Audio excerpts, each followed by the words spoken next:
Shalom saudara yang terkasih di dalam Tuhan Yesus. Hari ini kita bertemu lagi di dalam pembahasan firman Tuhan. Tentunya kita semua sangat rindu untuk makanan rohani kita. Oleh karena itu sebelum kita memulainya, mari saya ajak saudara kita akan berdoa. Bapa dalam surga, terima kasih untuk hari ini kami boleh mendengarkan firman-Mu. Kami boleh diajar tentang sesuatu yang baru, tentang isi hati-Mu Tuhan. Berkati kami setiap telinga yang mendengar, dan semua kami akan dibukakan rahasia-rahasia apapun yang ada di dalam-Mu Tuhan, supaya kami boleh mengerti kami adalah pemilik kerajaan Allah, kami adalah warga negara kerajaan Allah. Terima kasih Bapa, urapi hamba-Mu yang akan menyampaikan, dan berkati semua yang telinga yang mendengarkan, supaya kami semuanya dibangkitkan, kami mempunyai iman yang lebih teguh lagi. Terima kasih Bapa, urapi kami dengan Roh Kudus-Mu. Hanya di dalam nama Tuhan Yesus, kita semua yang siap diberkati katakan amin. Amin saudara yang dikasih Tuhan. Hari ini kita benar-benar akan diberkati, karena tema yang saya akan angkat hari ini adalah tentang memiliki kunci surga. Bagaimana kita semua bisa memiliki kunci surga? Yakinkah saudara bahwa saudara pasti punya kunci ini untuk bisa masuk ke dalam kerajaan surga? Tuhan Yesus sudah mati di kayu salib, Dia mencurahkan darahnya, dan Dia bangkit pada hari ketiga. Tapi tahukah saudara yang dikasih Tuhan, pada saat Dia mati, Tuhan Yesus harus mati, Tuhan Yesus turun ke neraka. Lalu Dia bertemu dengan iblis, lalu Dia di sana Dia meminta kunci kerajaan maut. Kunci kerajaan maut dipegang oleh Tuhan Yesus.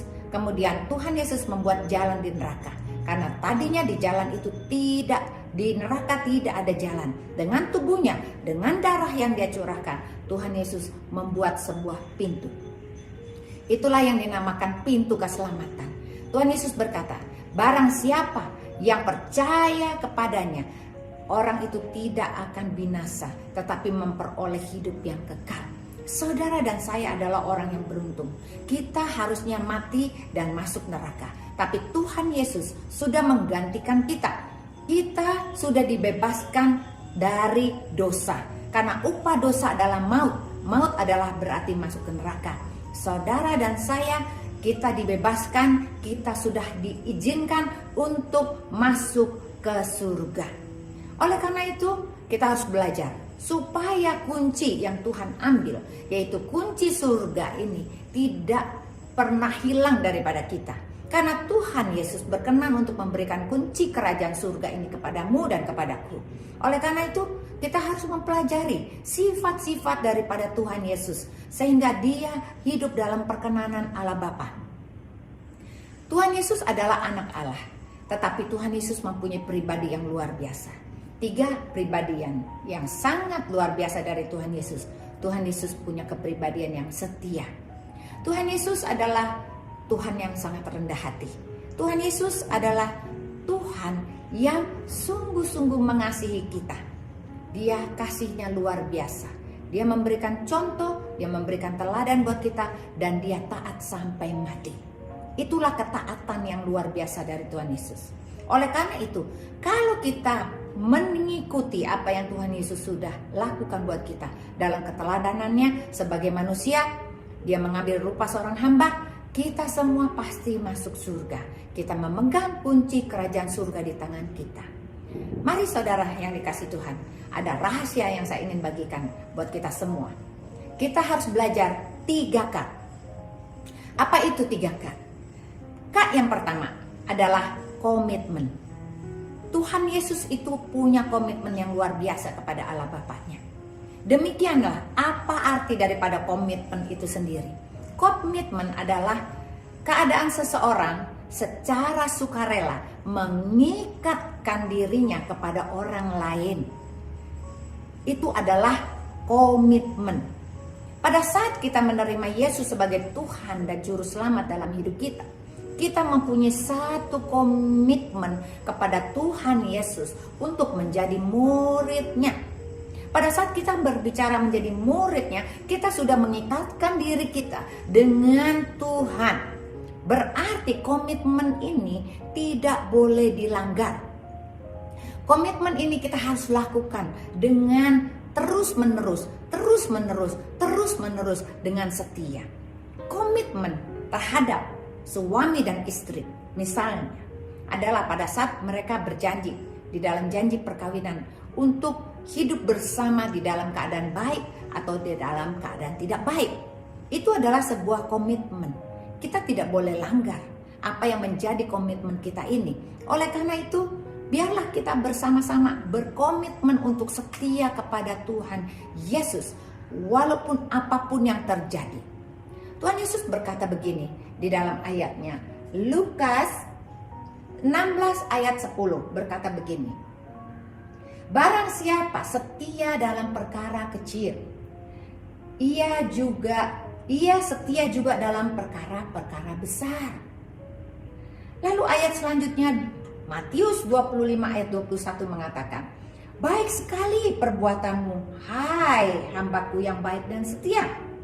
Engkau telah setia dalam perkara kecil, aku akan memberikan kepadamu tanggung jawab dalam perkara besar.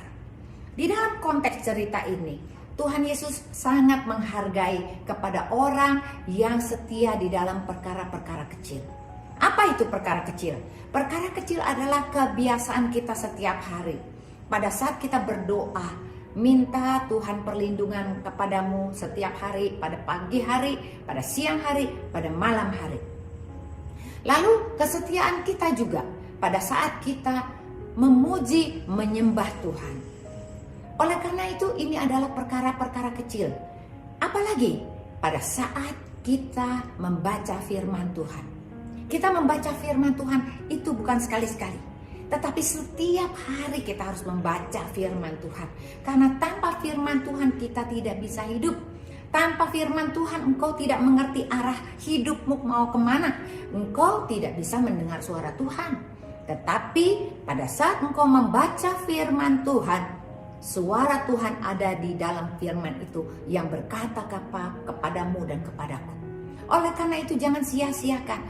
Setia dalam perkara kecil berarti Tuhan akan mempercayakan kepada kita perkara yang jauh lebih besar. Di dalam ayat Matius ini mengatakan tentang cerita Tuhan Yesus mengenai soal talenta. Orang yang dikatakan, hai engkau hambaku yang baik dan setia, adalah orang yang mempunyai 10 talenta, kemudian mengerjakan talenta itu dan melipat gandakannya. Berarti orang itu adalah orang yang baik dan setia. Kita mengerjakannya dengan sungguh-sungguh talenta apapun yang Tuhan kasihkan kepada kita. Kalau kita bisa menyanyi memuji Tuhan, kita mungkin akan memuji Tuhan terus-menerus. Kalau seorang engkau tidak bisa bernyanyi tetapi engkau selalu banyak berdoa, engkau menjadi pendoa syafaat. Pada saat engkau diberikan hikmat oleh Tuhan, biarlah engkau menjadi saksi Tuhan yang selalu bersaksi tentang kebaikan Yesus dimanapun saja engkau berada. Hidup kita adalah transparansi daripada Kristus hidup di dalam kita. Oleh karena itu, komitmen kita kepada Tuhan haruslah kita pegang erat-erat. Inilah yang akan menjadi kunci, dasar kunci kerajaan surga yang kita pegang. Lalu, apalagi Kak yang kedua? Yang kedua adalah koreksi. Apa itu koreksi? Koreksi adalah pada saat kita meneliti hidup kita duduk dan merenungkan dan kita mempunyai satu sikap yang rendah hati pada saat kita mengoreksi diri kita. Pada saat sesuatu masalah terjadi, mungkin ada pertikaian suami istri, ada pertikaian dengan mertua, ada pertikaian dengan saudara, atau dengan ipar, atau dengan pemimpin gereja, pemimpin di kantor. Semua haruslah kita duduk dan mengoreksi diri kita. Karena koreksi itu mendatangkan keadaan yang hati yang rendah hati. Lalu kemudian koreksi ini tidak cepat untuk menyalahkan orang lain. Kita selalu cenderung untuk menyalahkan orang lain.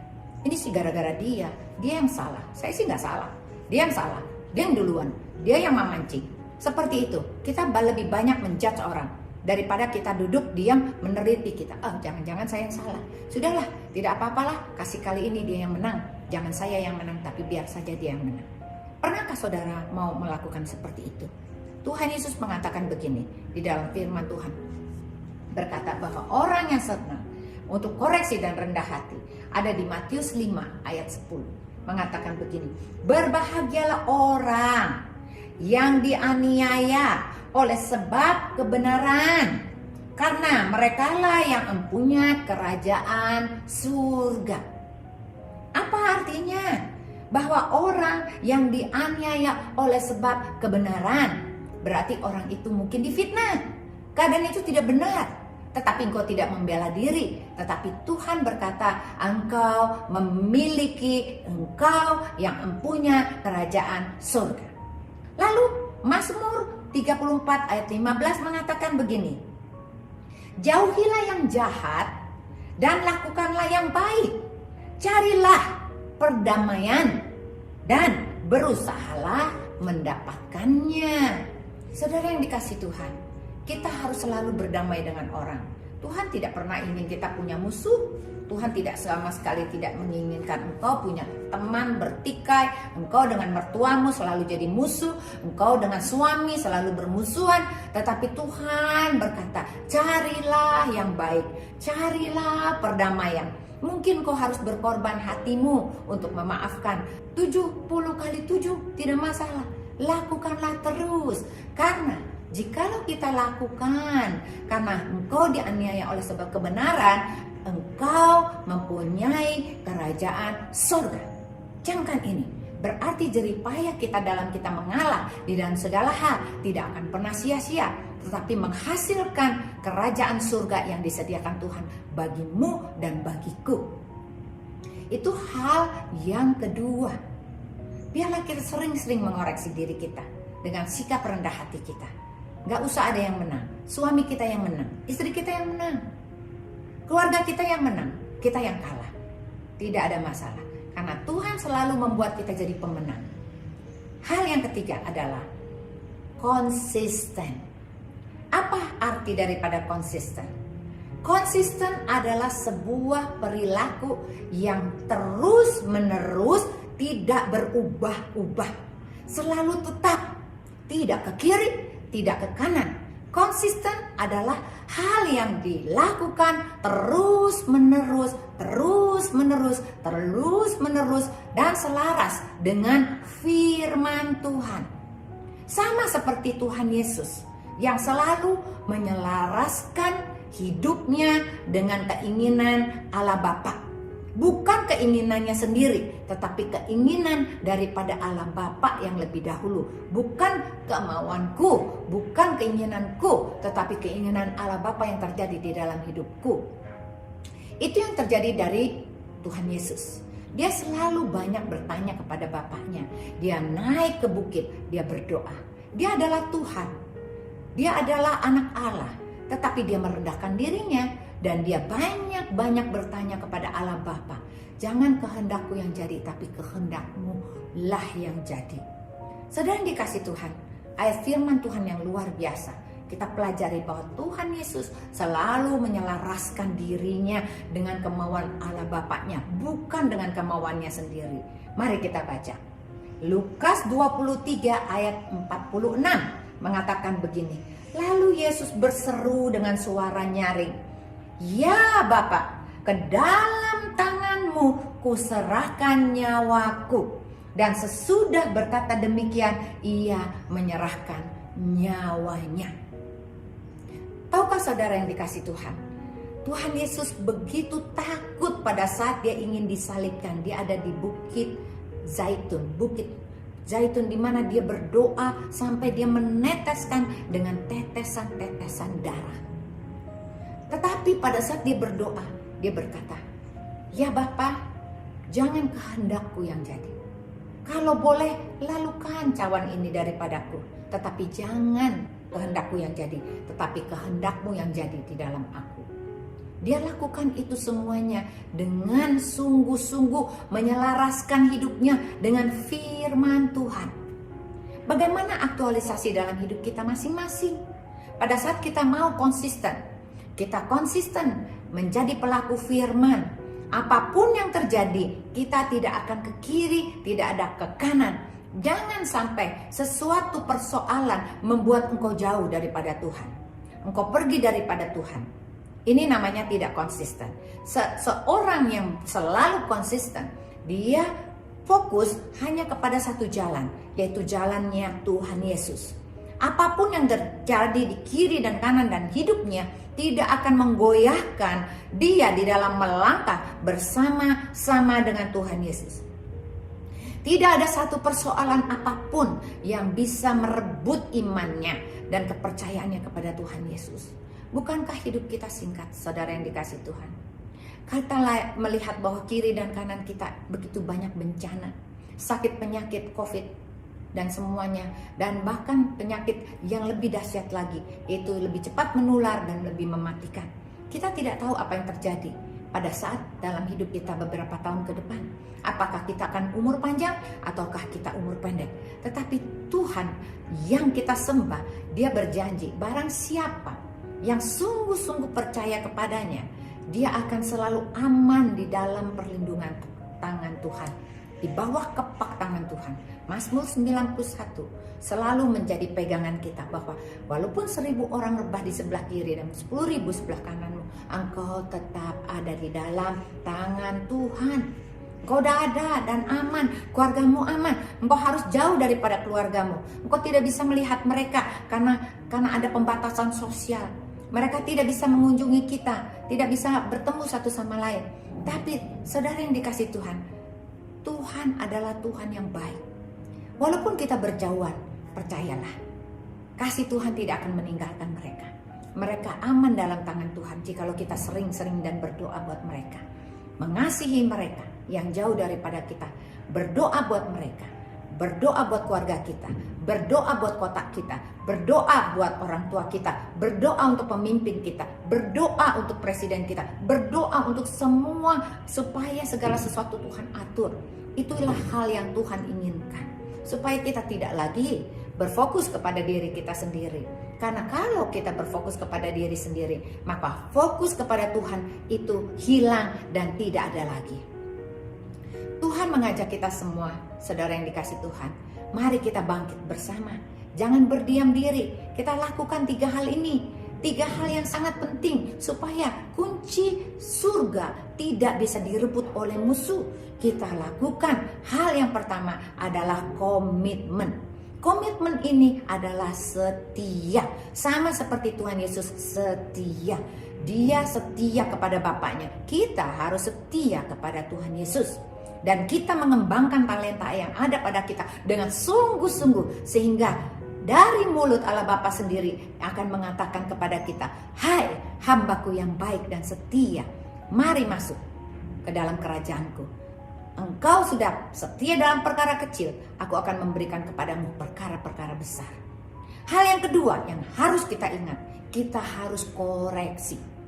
Koreksi adalah sikap rendah hati, di mana kita tidak menyalahkan orang lain, tetapi kita mau bersikap rendah hati untuk memaafkan orang lain. Kita berdoa untuk orang yang salah kepada kita.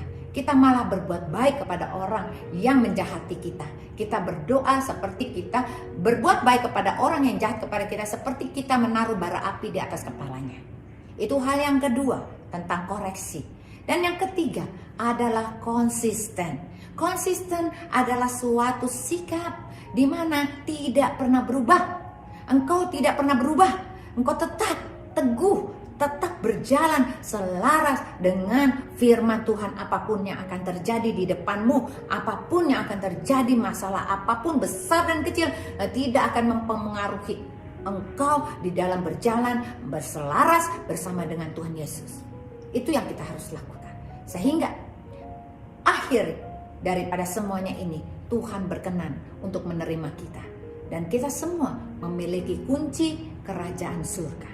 Jangan lepaskan itu, saudara. Sekali engkau pegang, jangan pernah biarkan iblis mengambil daripadamu. Karena iblis seperti singa yang mengaum-ngaum, selalu ingin memangsa kita dan mengambil kunci kerajaan surga yang sudah kita pegang. Mari bersama-sama kita sungguh-sungguh serahkan hati, serahkan jiwa dan roh kita kepada Tuhan, percaya penuh dalam iman yang teguh, kita semua pasti diberkati. Mari saya ajak saudara kita semua kita berdoa. Bapa dalam surga, terima kasih untuk firman-Mu yang iya dan amin. Kami percaya Tuhan, Engkau meteraikan firman-Mu di dalam hati kami masing-masing. Kami semua diberkati oleh Tuhan, kami semua diselamatkan oleh Tuhan, kami memiliki kunci kerajaan surga yang tidak bisa direbut oleh iblis. Kami akan melakukan apa yang seperti Engkau lakukan, untuk tetap setia dengan komitmen kami untuk selalu koreksi dalam sikap rendah hati, dan kami selalu untuk berkomitmen dan konsisten di dalam melakukan apa saja, tidak berubah sama seperti Engkau. Biarlah bukan kehendak kami yang jadi, tapi kehendak Allah Bapa yang jadi, sehingga kami bisa menyerahkan seluruh hidup kami hanya kepada Tuhan. Rencana Tuhan yang baik, rencana Tuhan yang indah pasti terjadi dalam hidup kami masing-masing. Terima kasih, berkati setiap telinga yang mendengar.